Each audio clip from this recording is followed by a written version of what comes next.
चलो सबसे पहले पार्ट ए एमसीक्यू सेक्शन गिनेंगे मार्च 2023। पढ़ो पहला question. the size of atom in Thomson model is same as Rutherford model। Thompson model और Rutherford model दोनों में एटम की साइज तो ली गई थी 10⁻⁻10 मीटर, सही है। तो याद रखो no different from the atomic size in Rutherford model. Knowledge based question है, आना चाहिए। Second, what is the angular momentum of electron of beryllium +3 ion in 5th orbit. कोई भी nth ऑर्बिट में मोमेंटम क्या होता है? nh/2π angular momentum. n आपके पास है 5, 5th ऑर्बिट में पूछा है। h की वैल्यू 6.625 इंटू 10⁻34 2 और पाई की वैल्यू हम 3.40 ले लेंगे। ये कट करेंगे तो यहाँ पे 2 पॉइंट समथिंग आएगा, 2 पॉइंट समथिंग, तो सही है ना? अरे सॉरी 1 आएगा। ये कट करोगे तो ऑलमोस्ट 1 पॉइंट समथिंग आएगा, तो 5 पॉइंट समथिंग इंटू 10⁻34 ये आप कर सकते हो, कैलकुलेटर से कर लेना। मैं यहाँ पे अंदाजा लगा रहा हूँ, वो बिल्कुल सही होगा, बराबर है। आपको कैलकुलेटर यूज करना है एग्जाम में। Next, what is the ratio of total energy of electron in hydrogen atom in first excited state and third excited state. Total energy पूछा है। Energy is equal to -13.6 CV hydrogen के लिए upon n²। In short E is proportional to 1/n²। तो आपको ratio चाहिए। First excited, भाई first excited मतलब कौन? सेकंड नंबर की। और थर्ड एक्साइटेड मतलब कौन? 4th नंबर की। तो आपको 2/4 ऑर्बिट का एनर्जी रेशियो चाहिए। तो यहाँ पे 4/2 का स्क्वायर हो जाएगा, तो 4:1। कहाँ पर ऐसा? आंसर ए, सही है। Next, according to mass energy equivalence relation 3 × 10⁻13 joule of energy can be converted into maximum mass. We know that the mass energy relation is equal to E is equal to mc²। Energy is 9 × 10⁻13। Mass find करना है और C की value 3 × 10⁸ का square. M 3 का square 9 यहाँ पे निकल जाएगा, यहाँ पे 10⁻13 और ये 10⁻16 नीचे आ जाएगा। यहाँ पे हो जाएगा 10⁻³ kg, लेकिन इसको ग्राम में करना है तो ये 1 ग्राम लिख सकते हो। आंसर कौन बैठेगा? D. Fifth, one of the fusion reaction in sun is given by 1H2 + 1H1 2He3 + gamma, और यहाँ पे आएगा 5.49 मेगा EV। ये टेक्स्ट बुक बेस्ड MCQ है, नॉलेज बेस्ड है। आपको प्रोटॉन साइकिल जो सन में हो रही है उसके 4 इक्वेशन में से थर्ड इक्वेशन ये वाला है जो आपको क्लियर होना चाहिए। An electron volt is a unit of which physical quantity? Simple, electron volt is a unit of energy. Total energy obtained by electron when it is excited through 1 volt potential difference is called EV, याद रहे। 7, the threshold voltage of silicon. Silicon का threshold voltage 0.7 करेंगे और इसका 0.2 या 0.3 लिखेंगे, जो set हो रहा है यहाँ पे, तो 0.7।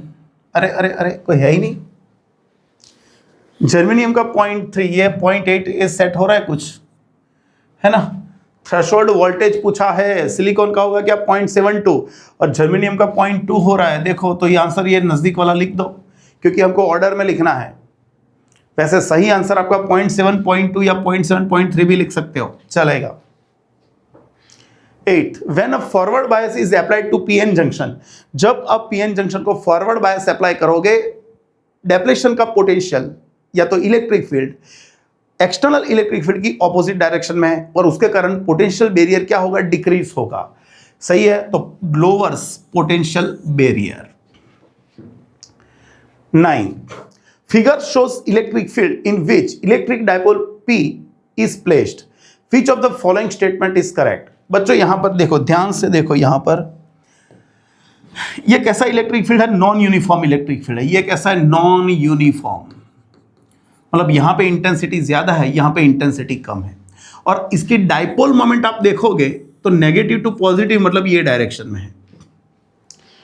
अभी हमको यहां पे देखना है कि जो पॉजिटिव चार्ज है, पॉजिटिव चार्ज उस पर फोर्स लग रहा है इलेक्ट्रिक फील्ड की डायरेक्शन में। एक मिनट, पॉजिटिव चार्ज पे फोर्स लगने वाला है इलेक्ट्रिक फील्ड की डायरेक्शन में। आपका इलेक्ट्रिक फील्ड ये डायरेक्शन में है तो इस पॉजिटिव पे फोर्स लगेगा ये डायरेक्शन में। लेकिन नेगेटिव चार्ज पे फोर्स लग रहा है इलेक्ट्रिक फील्ड की ऑपोजिट डायरेक्शन में, तो इस पे फोर्स लगने वाला है ये। लेकिन यहां पर मैंने जो एरो बताया वो स्मॉल बताया, यहां पे बड़ा बताया। क्यों? क्योंकि ये स्ट्रॉन्ग फील्ड में है, यहां पे इंटेंसिटी कम है इलेक्ट्रिक फील्ड की, यहां पे इलेक्ट्रिक फील्ड कैसा है? स्ट्रॉन्ग है। यहां पर कैसा है? वीक है। तो ऑब्वियसली इसका ये फोर्स ज्यादा होगा, तो रिजल्टेंट फोर्स कहां पे लगेगा? स्ट्रॉन्ग टू वीक फील्ड में। तो कहां पे फोर्स लगेगा? आपके राइट में फोर्स लगेगा। The dipole will experience a force toward right. 10. The dimensional formula of electric flux. Electric flux. अरे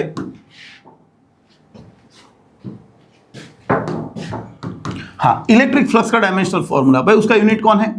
याद रखो, न्यूटन मीटर स्क्वायर पर कूलम। चलेगा, इसका यूनिट लिखा मैंने, तो न्यूटन मतलब होता है m1 L1 T-2 metre L1, लेकिन स्क्वायर है तो 2 करेंगे, और ये आपका हो गया T1 A1।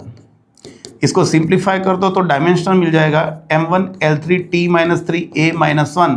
याद आपको रहना ही चाहिए, नहीं ये नहीं, ये वाला सही है बच्चों। Next, a plastic rod is rubbed with wool is found to have a negative charge of 8 into 10 to minus 7 coulomb. इतना नेगेटिव चार्ज मिला। The number of electron transferred, हमने पढ़ा है Q is equal to Ne। When n electron are transferred, total charge induced is n is equal to Q is equal to Ne। तो n is equal to Q upon E लिख सकते हैं, Q upon E। Q कितना है? 8 into 10 to power minus 7। E कौन है? 1.6 into 10 to power minus 19। ये आपको मिल जाएगा 5 इंटू 10 टू 12। तो इतने इलेक्ट्रॉन ट्रांसफर हुए। कहां पर? जो नेगेटिव हुआ उस पे जाएंगे। तो जो प्लास्टिक रॉड है, जब वूल के साथ उसको रब किया वो नेगेटिव बना, मतलब इलेक्ट्रॉन कहां पे गए? प्लास्टिक रॉड पे गए। कहां से? वूल से प्लास्टिक रॉड पे गए। तो आपका आंसर आएगा ये वाला, 5 into 10 to 12 from wool to plastic. सही है, सही है। 12. How much charge should be placed on a spherical shell of radius 25 centimeter to have a surface charge density 3 upon pi? भाई हमको surface charge density 3 upon pi produce करनी है। जो sphere है उसकी रेडियस 25 सेंटीमीटर, तो इसको मैं लिख सकता हूं 25 upon 100 मीटर। इसको 1/4 कर सकते हो, 1/4 मीटर। चलो, तो हमने पढ़ा है कि भाई सिग्मा का फॉर्मूला होता है Q बाय A। तो चार्ज मिल जाएगा sigma into A. Sigma is a surface charge density and A is a surface area of sphere. Sphere का सरफेस एरिया क्या होता है? 4 पाई आर स्क्वायर। चलो, सिग्मा कितना? भाई सिग्मा है 3 अपॉन पाई, 4 पाई आर मतलब 1/4 का स्क्वायर। पाई चले गए, एक 4 चला गया, तो यहाँ पे 3/4 मतलब 0.75 कूलम आंसर आएगा। कहां पर है आपका आंसर? बी में। सही है। 13. The Coulombian repulsive force between two alpha particles kept at distance 3 centimeter in air. Alpha particle जो है उसका चार्ज क्या होता है? 2 इलेक्ट्रॉन जितना, 2 प्रोटॉन जितना। सही है, 2 प्रोटॉन होते हैं, 2 प्रोटॉन 2 न्यूट्रॉन होता है, तो उसमें 2 प्रोटॉन जितना चार्ज होगा। मतलब हम यहाँ पे बोल सकते हैं उसका चार्ज होगा 3.2 into 10 to power minus 19 coulomb, क्योंकि E की वैल्यू है 1.6 into 10 to power minus 19 multiply by 2 कर देंगे। लेकिन ऐसे 2 है तो फोर्स का formula K Q1 Q2 upon R square. K की वैल्यू हमारे पास है 9 इंटू 10 टू 9। चार्ज आपको दिया है 3.2 इंटू 10 टू पावर माइनस 19 का स्क्वायर कर देंगे, और रेडियस आपके पास है, सॉरी डिस्टेंस है 3 सेंटीमीटर। डिस्टेंस आपके पास है 3 centimetre. 3 into 10 to power minus 2 का स्क्वायर, ये 9 तो चले गए।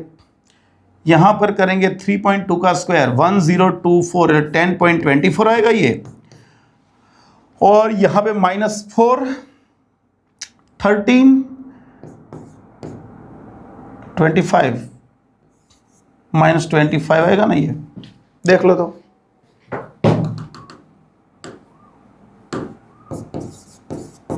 फिर से एक बार, ये -38 हुआ, ये -4 13 13 -38 -25, ये पॉइंट कवर कर लेंगे यहाँ पे, तो आंसर आपका बैठ जाएगा ये वाला बैठ जाएगा। एक पॉइंट कवर कर लो यहाँ पे, तो -24 कूलम हो 4 न्यूटन हो जाएगा। सही है। Next 14 figure shows the field lines of positive and negative charge respectively, give the sign of potential difference VQ minus VP and VB minus VA। एक सिंपल चीज समझो, आगे भी समझा दिया लेकिन फिर से एक बार, जो आप इलेक्ट्रिक फील्ड की डायरेक्शन में जाओगे, आपका ये A पॉइंट है, यहाँ पे B पॉइंट है, यहाँ का पोटेंशियल VB, यहाँ का पोटेंशियल VA, तो याद रहो इलेक्ट्रिक फील्ड की डायरेक्शन में जाओगे तो पोटेंशियल डिक्रीज होता है। फील्ड की डायरेक्शन में जाओगे तो पोटेंशियल डिक्रीज होगा, मतलब A का पोटेंशियल जो होगा उससे B का पोटेंशियल कम ही होगा। तो यहाँ पे आप देख सकते हो कि फील्ड आपका ऐसे शो किया है, Q पॉइंट यहाँ पर है, P पॉइंट यहाँ पर है, तो हम लिख सकते हैं कि Q का पोटेंशियल ज़्यादा होगा P के पोटेंशियल से, क्योंकि P इलेक्ट्रिक फील्ड की डायरेक्शन में है। हाँ, तो यहाँ पे VQ माइनस VP करेंगे तो ग्रेटर देन 0, मतलब ये पॉजिटिव आएगा। और यहाँ पर देखें तो इलेक्ट्रिक फील्ड इनवर्ड है, तो यहाँ पर क्या बोल सकते हो कि V का पोटेंशियल बड़ा होगा और A का पोटेंशियल कम होगा, तो VB माइनस VA करोगे तो ये भी 0 से बड़ा आएगा, मतलब ये भी पॉजिटिव आएगा। तो यहाँ पर दोनों केसेस में पोटेंशियल डिफरेंस पॉजिटिव ही आएगा। 15 energy of charged capacitor is U, now it is removed from the battery and then connected to two other identical uncharged capacitor in parallel, what will be the energy of each capacitor. हम पूरा detail study कर लेते हैं। सही है। वैसे तो मैं यहां पे बोल सकता हूं डायरेक्ट ही ये वाला आंसर U/9, लेकिन हम पूरा स्टडी करते हैं। चलो, एक कैपेसिटर था जिसको हमने बैटरी से कनेक्ट किया, V वोल्ट की बैटरी से, तो आप समझो कि इस पे इसका कैपेसिटेंस C है, इस पे चार्ज आया Q और उसकी एनर्जी है U इज इक्वल टू 1 आप CV स्क्वायर भी यूज कर सकते हो, लेकिन उससे बेटर है Q²/2C, ये यूज करो तो बेटर है। अभी हमने क्या किया, बैटरी को रिमूव कर दिया और इसी कैपेसिटर को सिमिलर 3 और 2 कैपेसिटर, मतलब 3 कैपेसिटर टोटल हो गए, हमने ऐसे कनेक्ट कर दिया। ओके भाई, चार्ज, इलेक्ट्रिक चार्ज का सोर्स कौन है? बैटरी, लेकिन बैटरी तो आपने रिमूव कर दी, मतलब नया चार्ज तो कैपेसिटर पे आने वाला नहीं है, मतलब चार्ज रिमेन कांस्टेंट। लेकिन बच्चों, इसके पास जो चार्ज था वो अभी ये 2 के बीच में डिस्ट्रीब्यूट होगा, तो इस पे रहेगा सब सेम है, ये भी C, ये भी C, ये भी C। तो यहां पर चार्ज तीनों पे इक्वल डिस्ट्रीब्यूट हो जाएगा, Q/3 Q/3 Q/3। पोटेंशियल भी सेम है तो V/3 V/3 V/3 हो जाएगा। याद रखो बच्चों, सबका पोटेंशियल भी सेम हो जाएगा। सही है। तीनों के साथ पैरेलल में ही कनेक्ट किया ना? हाँ, पैरेलल में ही कनेक्ट किया है। 2 सीरीज होते तो क्या होता, वो एक अलग चीज थी, लेकिन यहाँ पे पैरेलल बोला है। चलो ओके, तो फिर यहाँ पे इसकी एनर्जी कितनी भाई? नई एक कैपेसिटर की एनर्जी बोलेंगे, चलो एक की मैं बोल देता हूँ U1, तो मैं यहाँ पे लिखूँ Q²/2C, लेकिन उसका नया चार्ज जो Q' है वो Q/3 है, मैं यहाँ पे लिखूंगा Q/3 का स्क्वायर/2C, Q² 2C मैं यहाँ पे लिख देता हूँ, और ये जो नीचे 3 है उसका स्क्वायर करके 9 बाहर ले आता हूँ। ये बच्चों पता है कौन? ये तो पुरानी वाली एनर्जी, ओरिजिनल, तो U/9। तो ये कैपेसिटर की एनर्जी उसकी टोटल एनर्जी से 9th पार्ट की हो गई। इसकी भी इतनी होगी, इसकी भी इतनी होगी, तो आप यहाँ पे लिख सकते हो कि each capacitor has energy U/9। सही है, ये याद रखना। तो आपका आंसर यहाँ पे U/9 आएगा। लेकिन सिस्टम का चार्ज पूछा है, सिस्टम की एनर्जी पूछी है, तो सिस्टम की एनर्जी होगी 3 × U/9। एक कैपेसिटर के पास U/9 है, ऐसे 3 कैपेसिटर है, तो यहाँ पे U/3 हो जाएगी। लॉस ऑफ एनर्जी पूछी है, तो टोटल एनर्जी U थी, अभी बाकी कितनी रही? U/3, तीनों की मिलके, तो लॉस कितनी हुई? 2U/3। सही है बच्चों, तो ये PhD कर लेना, लेकिन अभी तो फिलहाल एक कैपेसिटर का पूछा है, तो आंसर U/9 ही आएगा। 16 the electric potential energy of 2 microcoulomb charge in is 3 × 10⁻⁻7 joule at a point in uniform electric field. The potential, कोई भी इलेक्ट्रिक फील्ड में जहां पर पोटेंशियल V है वहां पे Q चार्ज रखेंगे तो उसकी पोटेंशियल एनर्जी होती है Q इंटू V।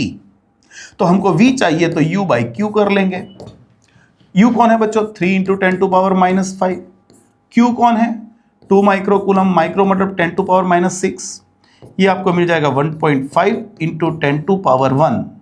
इसको आप करोगे तो ये 15 आपका वोल्ट आंसर आ ही जाएगा। सही है, 15 volt. Next 70 equipotential surfaces at very long distances from collection of charges whose total sum is not zero are approximately spheres हो जाएंगे। याद रखना कैसे। देखो यहां पर मैंने बहुत सारे चार्जेस ले लिए हैं। कोई नियर बाय डिस्टेंस होगा तो हो सकता है कि उसका इक्विपोटेंशियल सरफेस ऐसे मिले, लेकिन जैसे जैसे ये आगे बढ़ता जाएगा ये जो एरिया है वो काफी छोटा हो जाएगा।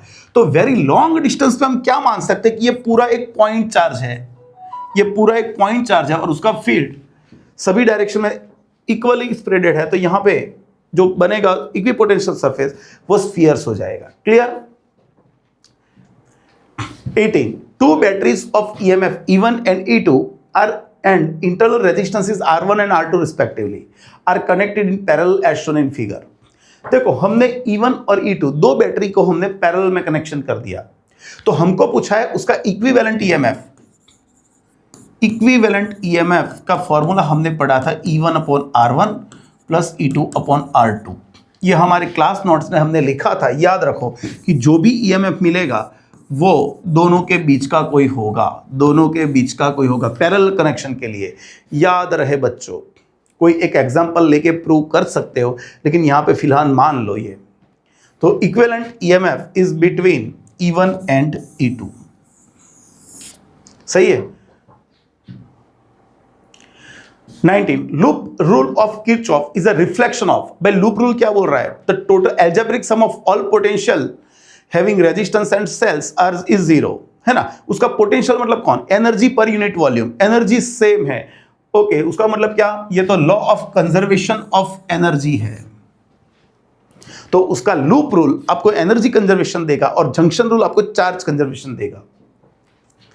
20 if current in electric bulb is increases by 1%, what will be the change in power of the bulb? अरे बच्चों P का फॉर्मूला क्या है? P is equal to I square R. We can say here resistance remains constant. Okay तो P proportional to I square। यहां पे देखो जो चेंज है वो 5-7% से कम है।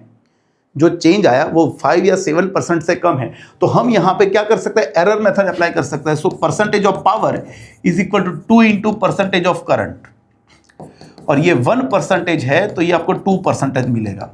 लेकिन बच्चों ये डायरेक्ट प्रपोर्शन में है, और डायरेक्ट प्रपोर्शन का मतलब क्या होता है कि जो ये इंक्रीज होगा तो ये भी इंक्रीज होगा। तो आपका यहां पे करंट क्या हो रहा है? इंक्रीज हो रहा है। करंट इंक्रीज होगा तो पावर भी इंक्रीज होगा, लेकिन कितने परसेंटेज? 2% इंक्रीज होगा।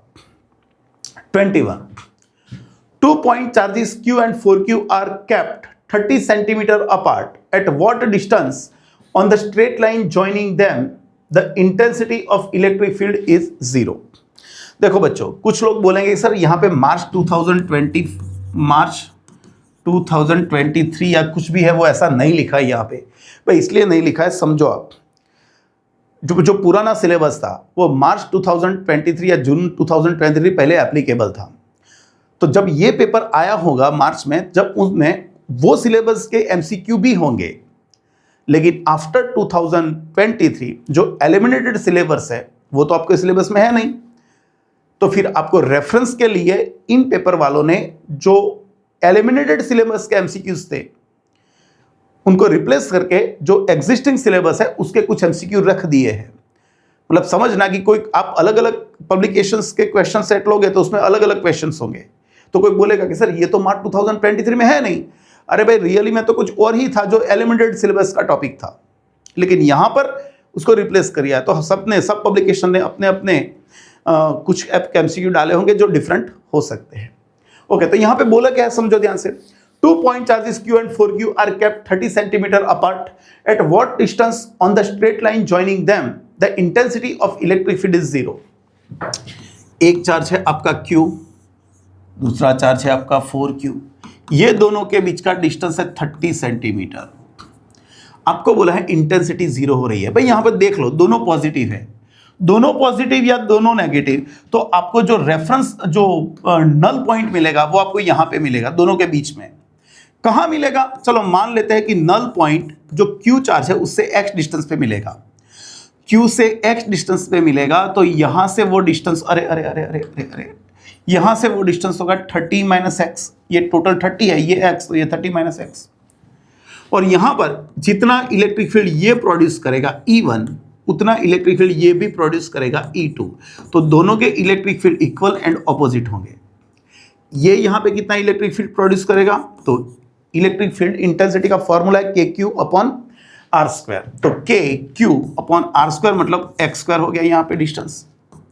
इसका देखेंगे तो KQ मतलब 4Q, और इसका यहां से ये डिस्टेंस हो गया 30 माइनस एक्स का स्क्वायर। KQ चले गए, इसको यहां पे ले आएंगे तो 30 माइनस एक्स अपॉन एक्स का स्क्वायर इज इक्वल टू 4। इसका स्क्वायर रूट निकाल दो तो 30 minus x upon x is equal to 2। तो 30 minus x is equal to 2x, 3x is equal to 30, तो x is equal to 10 centimetre. तो आपको intensity 0 हो ऐसा नल पॉइंट कहाँ पे मिला? ये डिस्टेंस पे 10 सेंटीमीटर पे। लेकिन बच्चों यहाँ पर 10 सेंटीमीटर वाला तो कोई ऑप्शन है नहीं। ओके, Q से 10 तो आपका ये डिस्टेंस हो जाएगा 20 सेंटीमीटर। 4Q से 20 सेंटीमीटर पे आपको ये मिलने वाला है, 4Q से 20 सेंटीमीटर पे। सही है, सही है। 22 as shown in figure a circular conducting wire carries current I. It lies in xy plane with center at O. The tendency of this circular loop is, पे देखो ये लूप है, मैं एकदम सिंपल लैंग्वेज में समझाता हूं। यहां पे करंट ऐसे जा रहा है। अभी आप यहां पे कोई एलिमेंट कंसीडर करो, चलो ये एलिमेंट, भाई उसमें से करंट ऐसे जा रहा है, उसका एग्जैक्टली ऑपोजिट देखो तो यहां पे करंट ऐसे जा रहा है। दो वायर सामने रखे हैं, एक में ऐसे करंट जाएगा, एक में ऐसे करंट जाएगा। तो सिंपल, जब पैरेलल वायर्स में करंट ऑपोजिट पास होता है तो वो एक दूसरे को रिपेल करेंगे, और रिपेल करेंगे तो ये दूर जाने की कोशिश करेंगे, ये दोनों दूर जाने की कोशिश करेंगे। तो आपकी जो लूप है वो एक्सपांड करने का ट्राई करेगी। क्या करेगी? एक्सपांड करने का ट्राई करेगी। 23 A uniform magnetic field of 0.3 Tesla is established along the positive z direction. A rectangular loop of side 10 cm and 5 cm carries a current of 12 ampere is placed as shown in figure. The torque acting on the loop is. Torque का formula मैं लिख देता हूं। भाई torque का formula है, जो loop की डाइपोल मोमेंट m है, मैग्नेटिक फील्ड B है, तो हम यहां पे m क्रॉस B लिख सकते हैं। सही है। तो सबसे पहले तो मुझको ये देखना पड़ेगा कि ये दोनों की डायरेक्शन क्या है। देखो मैग्नेटिक फील्ड कहां पर है? z डायरेक्शन में। मैग्नेटिक फील्ड ये रहा, तो जो B की डायरेक्शन है, मैग्नेटिक फील्ड की डायरेक्शन B कितना है भाई? 0.3, और z डायरेक्शन में तो इसको मैं k कैप लिख सकता हूं, इतने टेस्ला है। आपकी लूप कहां पे रखी है भाई? लूप ये रही आपकी लूप। अरे यहां पे करंट उल्टा दिया, ये उल्टा दिया, कुछ गलती लग रही है। अरे अरे अरे, यहां पे करंट ऐसे जा रहा है तो शायद यहां पे ऐसे आता होगा। चलो बरोबर है, ऐसा मैं मान लेता हूं। करंट यहां से ऐसे जा रहा है और ये XY प्लेन में है। XY प्लेन में है तो इसका एरिया वेक्टर भी ऐसे ही होगा, इसका एरिया वेक्टर ऐसे होगा, ऐसे। तो एरिया वेक्टर लिखेंगे तो उसका एरिया क्या होगा भाई? Area A is equal to 10 centimetre और 5 सेंटीमीटर है, तो उसका एरिया हो जाएगा length into breadth, 10 into 5 50 centimetre square. ये हो जाएगा 50 into 10 to power -4 metre square. लेकिन बच्चों वो भी K डायरेक्शन में ही होगा, वो भी K डायरेक्शन में ही होगा। सही है। ओके, तो हम यहाँ पे लिखने वाले हैं इसकी जगह पे NIA cap vector into B। Number of turns 1, I कितना है? 12 एम्पियर।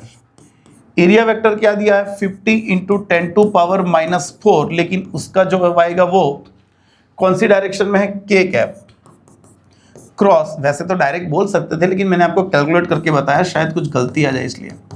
अभी समझो यहाँ पे के क्रॉस के क्या आया 0, मतलब आप डायरेक्ट भी बोल सकते थे कि टॉर्क क्या आने वाला है 0, लेकिन बच्चों मैंने गिन के क्यों बताया वो आपको समझा देता हूं। यहाँ पे समझो, आप ये फॉर्मूला भी अप्लाई कर सकते थे, torque is equal to M B sine theta. आप देख सकते हो कि मैग्नेटिक फील्ड z को पैरेलल है और उसका एरिया वेक्टर भी z को पैरेलल है, मतलब दोनों के बीच का एंगल 0 या 180 कुछ भी हो सकता है। जो करंट ऐसे है तो 0, जो करंट ऑपोजिट होता तो 180। ये दोनों केसेस में आपका थीटा 0 या 180 होगा तो टॉर्क 0 ही आएगा। लेकिन बच्चों मान लो कि सपोज आपकी लूप ये है, उसकी जगह पे लूप ऐसे होती तो क्या करते? जो लूप ऐसे होती तो फिर आपका एरिया वेक्टर ऐसे आता यहां पर, और वो आप लेते कौन सी डायरेक्शन में? के डायरेक्शन, जेड डायरेक्शन के अलाउ जेड। तो फिर यहाँ पे जे क्रॉस के तो आपको आई करके आंसर लाना पड़ता। सही है, तो याद रहे ये मैंने आपको कैलकुलेशन बताया, हो सकता है कि ऐसी लूप हो तो आपको कैलकुलेशन आना चाहिए। 24 अ galvanometer coil has resistance of 10 ओम। भाई गैल्वेनोमीटर की जो कॉइल है उसका रेजिस्टेंस है 10 ohm. Ammeter shows full scale deflection for amount of 3 ampere current, 3 milli ampere current. जिस करंट से वो मैक्सिमम डिफ्लेक्शन शो करेगा उसको बोलेंगे, क्या बोलेंगे? Current capacity of galvanometer. The shunt resistance required to convert galvanometer into ammeter of range 0 to 10। मुझको maximum current measure करवाना है 10 एम्पियर। तो फिर यहां पे क्या आएगा, चलो लिख लेते हैं। शंट का फॉर्मूला क्या है? I G R G upon I minus I G. I G कौन है बच्चों? आई जी कौन है? 3 into 10 to power -3। R G कौन है? 10 ओम। यहां पे I minus I G 10 minus 3 into 10 to power -3 करोगे, भाई इसको आप निग्लेक्ट कर सकते हो। ये 10 है और ये पॉइंट 0.003 है, तो इसको निग्लेक्ट कर लो तो ये 10 भी चला जाएगा। आपका अप्रोक्सीमेटली यही आंसर आएगा, 3 इंटू 10 टू पावर -3 ओम। सही है। Next, which of the following is not a unit of magnetic induction? भाई मैग्नेटिक इंडक्शन मतलब इलेक्ट्रिक फील्ड इंटेंसिटी। इसका एक यूनिट तो हम जानते हैं टेस्ला, दूसरा हम फ्लक्स को जानते हैं B इंटू ए। तो यहाँ पे B को सब्जेक्ट बना देंगे तो ये B इज इक्वल टू क्या होता है? Flux, magnetic flux upon area. तो ये हो गया वेबर पर मीटर स्क्वायर। सही है कि नहीं? क्लियर हो गया। फिर दूसरा एक F इज इक्वल टू क्या है? ILB। B को सब्जेक्ट बना देंगे तो F अपॉन IL होगा। ये आपका न्यूटन, ये एम्पियर, ए मीटर। तो न्यूटन पर एम्पियर मीटर मतलब आपका ये भी, और सॉरी ये भी यूनिट है, ये यूनिट है। तो न्यूटन पर एम्पियर मीटर ये आपका यूनिट है, ये भी यूनिट है, ये भी यूनिट है। कौन नहीं है? तो वो आपका आएगा डी आंसर। नहीं है ऐसा पूछा है। 26 वाटर इज अ डायमैग्नेटिक। याद रखो pure water is a diamagnetic material. 27 it what way are both uranium 90 to 235 and uranium 90 to 238 are different? Uranium 90 to 235, भाई इसके पास Z कितने हैं? नंबर ऑफ प्रोटॉन्स कितने हैं? 22। और नंबर ऑफ न्यूट्रॉन करने हैं तो इसको माइनस करेंगे, ये 5 है, ये 143 है ना। और यहां पर करेंगे यूरेनियम 90 to 238, तो भाई यहां पर Z तो 92, मतलब प्रोटॉन आपके पास 92 ही है, लेकिन न्यूट्रॉन की बात करेंगे तो 238 माइनस 92 तो ये हो गया 146। तो देख सकते हो कि इसमें 3 न्यूट्रॉन ज्यादा है। यूरेनियम 90 to 238 उसके पास 3 न्यूट्रॉन्स ज्यादा है। 28 a nucleus with mass number A 240 has binding energy per nucleon. भाई ये बाइंडिंग एनर्जी पर न्यूक्लियन है ना, यहां पे दी है EBN। EBN का मतलब क्या होता है? Binding energy per nucleon. Breaks into 2 fragments each of A is equal to 120 with binding energy per nucleon 8.5। Increase in binding energy. आपके पास A मटेरियल था, जो 2 में ब्रेक हो गया A1 प्लस A2 में, इसकी बाइंडिंग एनर्जी, इसका A कितना था 240, इसका 120 है ये, लेकिन इसकी बाइंडिंग एनर्जी पर न्यूक्लियन कितनी है? इसकी बाइंडिंग एनर्जी पर न्यूक्लियन 7.6 है, 7.6 मेगा ईवी पर न्यूक्लियन, और इसकी बाइंडिंग एनर्जी क्या है? 8.5 मेगा ईवी पर न्यूक्लियन। तो चलो हम यहां पे हिसाब कर दें, यहां पर टोटल एनर्जी कितनी आई? एक न्यूक्लियन की एनर्जी इतनी है, एक न्यूक्लियन की एनर्जी 7.6 प्लस 240 है, इज इक्वल टू, तो यहां पर क्या कर सकते हैं, यहां पर क्या कर सकते हैं, ये टोटल न्यूक्लियन कितने हो 120 और दूसरी बार 120, मतलब मल्टीप्लाई बाय 2 कर लें। एक न्यूक्लियन की एनर्जी 8.5, तो ऐसे n न्यूक्लियंस की एनर्जी इतनी होगी, और साथ में कुछ एनर्जी यहां पे रिलीज होगी, मतलब बाइंडिंग एनर्जी के फॉर्म में स्टोर होगी। लेकिन हम यहां पे एनर्जी नेगेटिव में लेते हैं, तो आप इसको नेगेटिव ले लो, सिंपल चीज। चलो तो हम यहां पे इसको सिंप्लीफाई करेंगे, तो ये हो गया 240 इंटू 7.6 नेगेटिव, इसको ऑपोजिट पे दोगे ये 240 और मल्टीप्लाई पे यहां पे 8.5 कर सकते हो, is equal to total energy E। ये दोनों में से E फाइंड करना है, तो 240 कॉमन ले लो, यहां पे 8.5 माइनस 7.6, 240 इंटू 0.9, तो ये हो जाएगा 216 मेगा ईवी। इतनी एनर्जी यहां पे रिलीज होगी, मतलब बाइंडिंग एनर्जी के फॉर्म में स्टोर हो जाएगी। सिंपल, याद रखो। 29, when current I passes through the inductor having self inductance 4 ampere, if the current is made double, what will be the new self inductance? याद रहे बच्चों, self inductance depends on phi upon I, लेकिन बच्चों phi proportional to I हमने पढ़ा था, जब कोई कॉइल है उसमें से करंट पास होगा, तो हमने फ्लक्स का फॉर्मूला क्या पढ़ा था? NAB। B उसका खुद का मैग्नेटिक फील्ड, वो हमने लिखा था μ0 से। कौन है? इंडक्टर। इंडक्टर मतलब हम सोलेनॉइड ले सकते हैं, और इसका मैग्नेटिक फील्ड होता है μ0 स्मॉल ni या तो ni अपॉन l, तो phi अपॉन I n, अरे μ0 n square a upon l। देख सकते हो बच्चों, अब करंट इंक्रीज करोगे या डिक्रीज करोगे, इसमें तो कोई फर्क नहीं पड़ने वाला, जिसको बोलते हैं हम सेल्फ इंडक्टेंस। तो याद रहे उसका इंडक्टेंस 4 हेनरी का 4 हेनरी ही रहेगा। अब I इंक्रीज करोगे तो phi इंक्रीज होगा, लेकिन ये रेशियो तो कांस्टेंट रहेगा। 30, as shown in figure, when a bar magnet falls through the long hollow metal cylinder fixed with vertical axis, the final acceleration of the magnetic ऐसे बोल सकते हैं, एडी करंट्स भी यहां पे जनरेट होंगे। इसके अंदर हम मैग्नेट, मान लो कि कोई मैग्नेट यहां से गिर रहा है, तो उसका जो एक्सेलरेशन होगा वो g के बराबर होगा, लेकिन जब ये इसके अंदर गिरेगा, है ना, कौन है?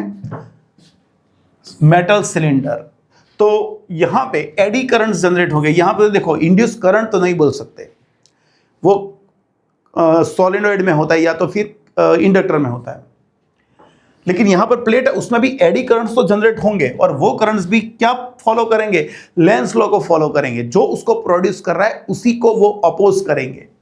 तो जो ये नीचे आ रहा था, तो उसका एक्सेलरेशन कंपलसरी g से कम ही होगा, लेस देन g ही आएगा।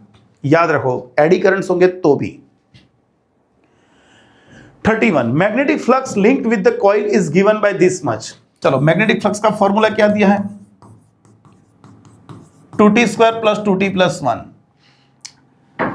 रेजिस्टेंस आपको क्या दिया है? 10 ओम, और आपको पूछा है what is the current passing, current I find करना है। कौन से टाइम पे? 2 सेकेंड पे। मैं एक काम करता हूं, पहले EMF फाइंड कर लेता हूं। हमने पढ़ा है rate of change of magnetic flux is equal to EMF। मैंने नेगेटिव साइन को निग्लेक्ट कर दिया। चलो, इसका डेरिवेशन करेंगे तो क्या आएगा? 4t प्लस 2 आ जाएगा, 4t प्लस 2। ये तो टाइम के फॉर्म में आया, t टाइम पे EMF हमको इतना मिलेगा, लेकिन आपको 2 सेकंड पे चाहिए, तो यहां पे 2 रख देंगे, तो आपको मिलेगा यहां पे 10 वोल्ट। ये आपको ईएमएफ मिला। लेकिन आपको तो करंट चाहिए, तो करंट का फॉर्मूला हम पढ़े हैं, E अपॉन आर। ईएमएफ कौन है 10 और रेजिस्टेंस कितना है 10 है सॉरी, तो ये हो गया 1 एम्पियर। तो आपको यहाँ पे करंट मिलने वाला है 1 एम्पियर। सही है। 32 Kamla pedals a stationary bicycle, the pedal of bicycle are attached to 100 turn, coil of area is 0.1। देखो ये नंबर ऑफ टन्स दिया है, ये उसका एरिया दिया है। The coil rotates half revolution पर सेकेंड। कॉइल जो है वो रोटेशन कर रही है 1 सेकेंड में half revolution. Number of revolution पर सेकेंड इज कॉल्ड फ्रीक्वेंसी। लेकिन यहां पे क्या बोला है, 1 सेकेंड में हाफ रिवॉल्यूशन, मतलब फ्रीक्वेंसी आपको मिल जाएगी 1/2 हर्ट्ज। फ्रीक्वेंसी भी दे दी है। Is placed in a uniform magnetic field, B आपको दिया है 0.01 tesla. What is the maximum voltage generated in the coil. जब कोई कॉइल मैग्नेट के दो पोल्स के बीच में या तो मैग्नेटिक फील्ड में रोटेट कर रही है, तो उसका ईएमएफ का फॉर्मूला हमने लिखा था NAB omega sine omega T. याद करो एसी जनरेटर का प्रिंसिपल, एसी जनरेटर का जो प्रिंसिपल है उसमें हमने लिखा था, जब कोई कॉइल मैग्नेटिक पोल्स के बीच में मतलब मैग्नेटिक फील्ड में जब घूमेगी ओमेगा जितनी एंगुलर स्पीड से, ए उसका एरिया, बी मैग्नेटिक फील्ड, तो उसका ईएमएफ इतना होगा। लेकिन आपको यहां पे पूछा है मैक्सिमम वोल्टेज। भाई मैक्सिमम वोल्टेज लेना है तो साइन की वैल्यू आपको 1 कर देनी पड़ेगी। ये 1 हो गया तो मैक्सिमम वोल्टेज क्या हो गया, NAB ओमेगा। NAB ओमेगा की जगह पे 2 पाई न्यू लिख सकते हो। चलो नंबर ऑफ टर्न्स कितने हैं 100, एरिया कितना है 0.1, मैग्नेटिक फील्ड कितना है 0.01, 2 पाई और फ्रीक्वेंसी है 1/2। 100 और इसने इसको काट दिया, 2 कट हो गए। तो यहाँ पे 0.1 इंटू 3.14, एक पॉइंट कवर कर लोगे 0.314 वॉट आंसर आ ही जाएगा। कहाँ पर है ऐसा आंसर, तो आपको मिलेगा सी में। सही है बच्चों, सही है। 33 for circuit used for transporting electric power a low power factor implies large loss in transmission. याद रखें बच्चों, लो पावर फैक्टर होगा तो भी करंट लार्ज लॉस होगा। क्यों, यहां पे ध्यान रखो, पावर फैक्टर होता है cos phi is equal to R by Z। तो यहां पर आपका पावर फैक्टर क्या होगा, आपको स्मॉल रखना है, पावर फैक्टर स्मॉल। सही है ना, पावर फैक्टर आपको लो रखना है। जो ये लो रखना है तो इसको हाई करना पड़ेगा, फाई को आपको हाई करना पड़ेगा। तो वोल्टेज और करंट के बीच का जो फेज डिफरेंस है वो इंक्रीज होता जाएगा और उसके कारण इंपीडेंस के कारण करंट आपका मैक्सिमम बनेगा और वो कंडीशन में पावर लॉस काफी ज्यादा होगा, मतलब large loss in power transmission. याद रखना ये, कोई ये फॉर्मूले पे मत जाना, लेकिन ये गलत है। कोई ये फॉर्मूले पे जाएगा तो उसका आंसर गलत आ जाएगा। कोई यहाँ पे ये सोचेगा कि भाई पावर फैक्टर जितना कम होगा पावर उतना कम होगा। नहीं भाई, ये फॉर्मूला तो सर्किट के लिए है, जो ट्रांसमिशन में वो ये फॉर्मूला यूज नहीं होगा। वहां पे आपको करंट और वोल्टेज का जो फेज डिफरेंस है उसके अकॉर्डिंग टू यहां पे डिसाइड करना पड़ेगा। 34 the phase difference between the current and voltage in LCR circuit as resonance. भाई जब रेजोनेंस होगा तो सिंपल चीज हो गई, तो आपको Z is equal to R मिलेगा और वो कंडीशन में cos phi लिखेंगे तो R अपॉन Z, तो ये आपका 1 हो गया, तो phi आपका कितना आ जाएगा 0 डिग्री, है ना। तो यहां पर कौन है 0 डिग्री। रेजोनेंस के वक्त फेज डिफरेंस वोल्टेज और करंट के बीच में 0 होगा। How does the electric potential and electric field very with distance from point charge. ये तो कोई MCQ है बच्चों। पॉइंट चार्ज का इलेक्ट्रिक फील्ड क्या है KQ/R², और पोटेंशियल क्या है KQ/R।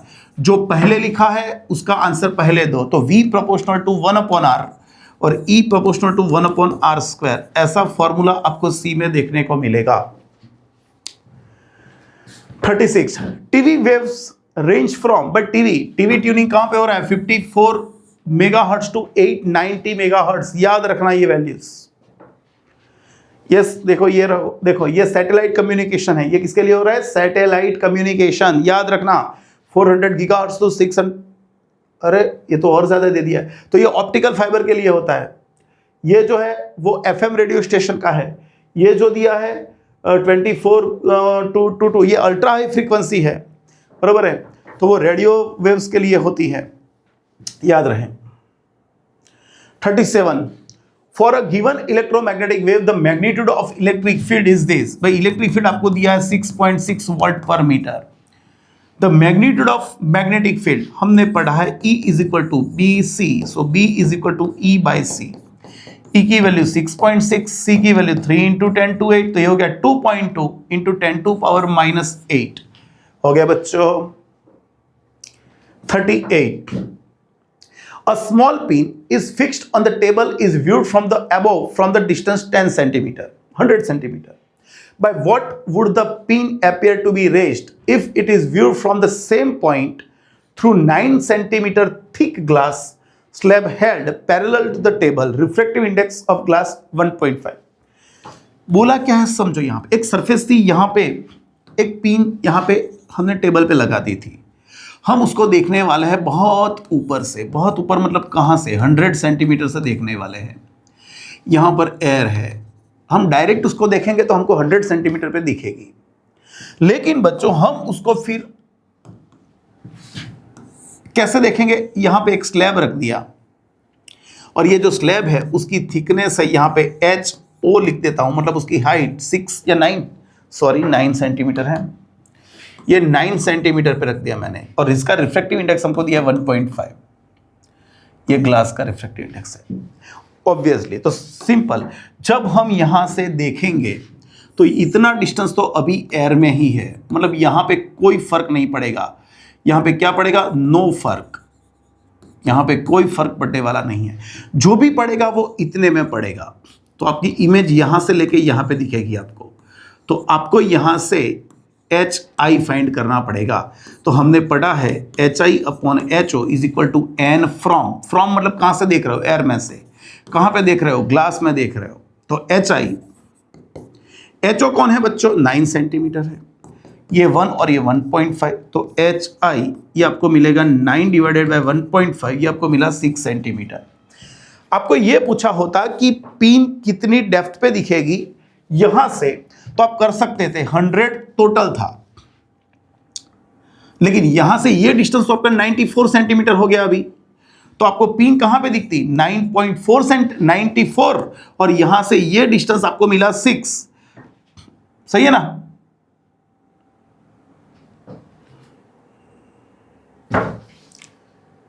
अरे 9 है यार, मैं ये 94 क्यों कर रहा हूं?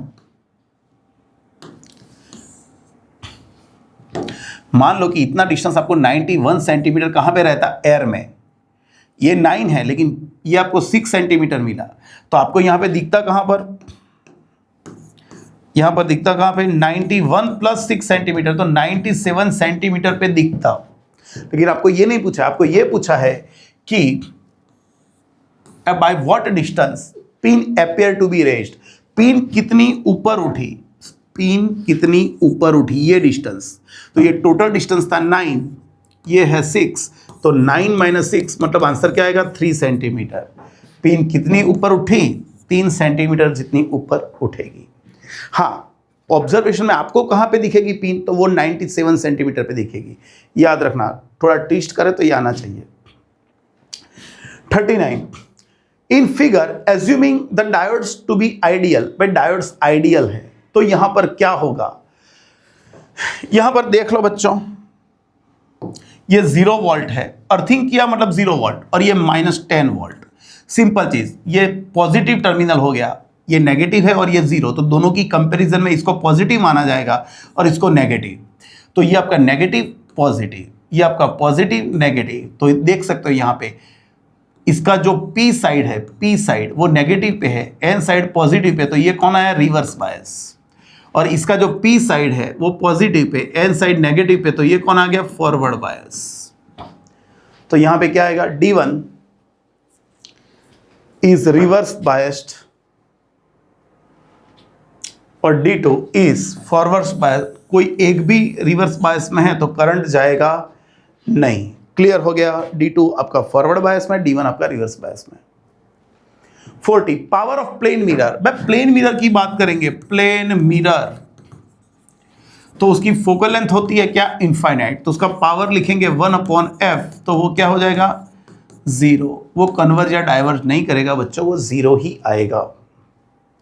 41, the potential barrier of PN junction depends on the kind of semiconductor material, on amount of doping, on temperature. याद रखना पोटेंशियल बैरियर किस पे डिपेंड करेगा, मतलब यहां पे आपने कौन सा, और ऑन काइंड ऑफ सेमीकंडक्टर, हाँ भाई सेमीकंडक्टर के काइंड पे डिपेंड करेगा। देखो सिलिकॉन के लिए होता है, सिलिकॉन के लिए होता है पोटेंशियल बैरियर कितना 0.7 वॉट अप्रॉक्स, और जर्मेनियम के लिए हम 0.2 या 0.3 लेते हैं, तो ये मटेरियल पे तो डिपेंड करेगा ही करेगा। अमाउंट ऑफ डोपिंग नहीं, उस पर नहीं करेगा, तो वो सिर्फ डोपिंग पे तो डिपेंड नहीं करेगा यार, करेगा डिपेंड, डोपिंग पे डिपेंड नहीं करेगा, एक तो कंडक्टर्स पे डिपेंड करेगा। डोपिंग पे कर सकता है, हाँ कर सकता है, आपको पोटेंशियल बैरियर पूछा है, okay okay okay, sorry my mistake, वो उस पर भी डिपेंड करेगा। जितना कॉन्सेंट्रेशन इंप्योरिटी कॉन्सेंट्रेशन ज्यादा होगा, उसकी डेप्रेशन बैरियर जो डेप्रेशन लेयर है उसकी विड्थ इंक्रीज डिक्रीज होगी। याद रखना मैं क्या बोल रहा हूं अभी, जो इंप्योरिटी का कॉन्सेंट्रेशन ज्यादा होगा, इंप्योरिटी ज्यादा होगी तो डेप्लेशन लेयर नैरो होगा, उसकी विड्थ कम होगी, और विड्थ कम होगी तो उसका इलेक्ट्रिक फील्ड स्ट्रांग होगा। जो इंप्योरिटी कम होगी तो डेप्लेशन लेयर थोड़ा ब्रॉड होगा और वहां पे इंटेंसिटी थोड़ी कम होगी डेप्रेशन रीजन में, तो वो उस पर भी डिपेंड करेगा। और टेम्परेचर पे तो करेगा ही करेगा, क्योंकि जितना टेम्परेचर इंक्रीज होगा जो इलेक्ट्रॉन होल्स है उनको एनर्जी मिलेगी, तो वो उनका डिफ्यूजन और ड्रिफ्ट दोनों अलग अलग होगा उसके कारण। तो यहां पर तीनों सही है, ए बी सी तीनों आ सकते हैं। 42, what is the type of semiconductor for the energy band diagram shown इस फिगर। अरे यार यहाँ पे देख लो, ये आपका वैलेंस बैंड का कंडक्शन, ये वैलेंस बैंड की एनर्जी है, ये कंडक्शन बैंड की, और ये जो शो की है आपको ये वाली ये आपको एक्सेप्टर इंप्यूरिटी है। कौन, एक्सेप्टर इंप्यूरिटी, और एक्सेप्टर मतलब ट्राइवेलेंट, और ट्राइवेलेंट में बनेगा पी टाइप सेमीकंडक्टर। कौन बनेगा, पी टाइप सेमीकंडक्टर। जो ये डॉट लाइंस यहां पे ड्रॉ की है उसकी जगह पे डॉट लाइंस कंडक्शन बैंड के नीचे होती, ये जो इंप्योरिटी का एनर्जी लेवल है वो वैलेंस बैंड के ऊपर है, तो ये पी टाइप हो गया। लेकिन मानो कि इंप्योरिटी का एनर्जी लेवल कंडक्शन बैंड के नीचे होगा तो वो एन टाइप सेमीकंडक्टर होता। कौन, N type. 43, the wavelength of a photon needed to remove a photon from nucleus which is bound to nucleus with 1 mega eV, energy is nearly. Energy आपको दी है, आपको फ्रीक्वेंसी चाहिए, तो फ्रीक्वेंसी आप wavelength चाहिए, ओके वेवलेंथ चाहिए, तो फॉर्मूला क्या लिखेंगे, H C upon lambda. So lambda is equal to H C upon E. H कितना है बच्चों 6.625 इंटू 10 टू पावर -34। सी कौन है 3 इंटू 10 टू 8। ई कौन है 1 मेगा, मेगा मतलब 10 टू 6। ईवी मतलब 1.6 इंटू 10 टू पावर -19। चलो यहां पे इसको कंप्लीट करेंगे तो ये 1.2, ये अप्रोक्सीमेटली 12 पॉइंट समथिंग आएगा, 12 पॉइंट समथिंग मल्टीप्लाई बाय -13, 21 -13। बच्चों मैंने सही लिखा कि मैंने गलत लिखा? अरे मैंने गलत लिखा कि सही लिखा, देख लो एक बार फिर से देख लेते हैं। ये -13 हो गया, सही है ना, -13, 21 ये हो गया, ओके ओके सही है। अभी इसको नैनोमीटर में लाना है। एक काम करते हैं, पहले इसको 1.2 तो कर लेते हैं क्योंकि सब में 1.2 है, इंटू 10 टू पावर -12। ओके, तो इसमें से नैनोमीटर के लिए हम 3 को अलग करेंगे, -3 और यहाँ पे -9 ले आएंगे मीटर, तो इसको नैनोमीटर बोल सकते हो। तो आपका आंसर क्या बैठेगा, B 1.2 into 10 to power 3 nanometre. 44, the refractive index of medium is 3/2, the speed of light in this medium. We know that the speed of light in any medium is equal to c by n, when c is the speed of light in vacuum and it is 3 into 10 to 8. n is the refractive index is 3/2, so the speed will be simple यार, इससे easy तो जीवन में कुछ हो ही नहीं सकता। 45 in Young's double slit experiment the distance between two slit, दो स्लिट के बीच का डिस्टेंस आपको 0.2 mm दिया है।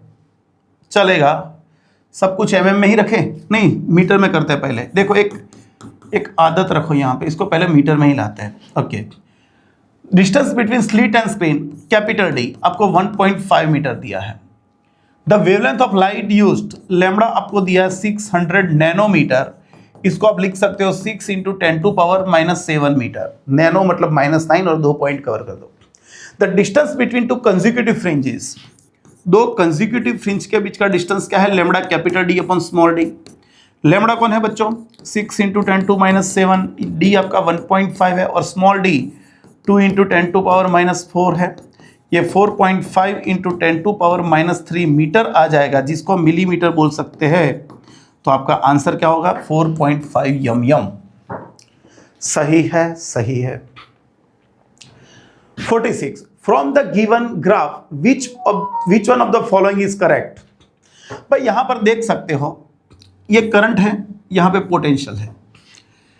ये दोनों के लिए पोटेंशियल सेम है। पोटेंशियल किस पे डिपेंड करेगा? भाई पोटेंशियल डिपेंड करेगा फ्रीक्वेंसी पे, और करंट डिपेंड करेगा इंटेंसिटी पे। ये करंट है और ये इंटेंसिटी है ना? तो यहां पर देख सकते हो कि ये दोनों के लिए 2 और 3 के लिए फ्रीक्वेंसी सेम है। 2 और 3 के लिए फ्रीक्वेंसी सेम है। क्यों बच्चों? क्योंकि दोनों का स्टॉपिंग पोटेंशियल सेम है। 1 और 2 की बात करोगे तो यहां पे 1 की इंटेंसिटी और सेकंड की इंटेंसिटी दोनों सेम है, और ये दोनों की इंटेंसिटी से 3 की इंटेंसिटी ज्यादा होगी। क्यों इंटेंसिटी थर्ड की ज्यादा होगी? पर थर्ड की इंटेंसिटी इसलिए ज्यादा होगी कि उसका करंट ज्यादा है, तो उसकी इंटेंसिटी ज्यादा होगी। और सिमिलर चीज यहां पे रखेंगे तो 1 का स्टॉपिंग पोटेंशियल कम है, तो 1 की जो फ्रीक्वेंसी है वो भी कम होगी। याद रखो, 2 और 3 ये दोनों का स्टॉपिंग पोटेंशियल सेम, मतलब दोनों का फ्रीक्वेंसी सेम। एक जो है उसका स्टॉपिंग पोटेंशियल कम है, तो उसकी फ्रीक्वेंसी भी कम होगी ये दोनों से। करंट की बात करेंगे, करंट ये दोनों का सेम है यहां पे, तो यहां पे इंटेंसिटी 1 और 2 की सेम होगी, और 3 का करंट ज्यादा है तो उसकी इंटेंसिटी ज्यादा होगी। तो यहां पे अभी देखो क्या आएगा? I1 = I2। सही है, तो आपका आंसर यही बैठेगा, I1 = I2। बरोबर है बच्चों? 47 among the following metals show in the figure when the light is incident on metal 2। ये 2 है, उस पे जब लाइट इंसिडेंट हुई, it does not emit electrons, which of the following statement is correct. भाई इसने मेटल 2 जो है उसकी थ्रेशोल्ड फ्रीक्वेंसी इतनी है, और वहां पे जो लाइट इंसिडेंट हुई तो उसमें क्या हुआ? एमिशन नहीं हुआ। जो यहां पर नहीं हुआ, तो ये दोनों की थ्रेशोल्ड फ्रीक्वेंसी जो है 3 की और 4 की, वो तो ज्यादा ही है।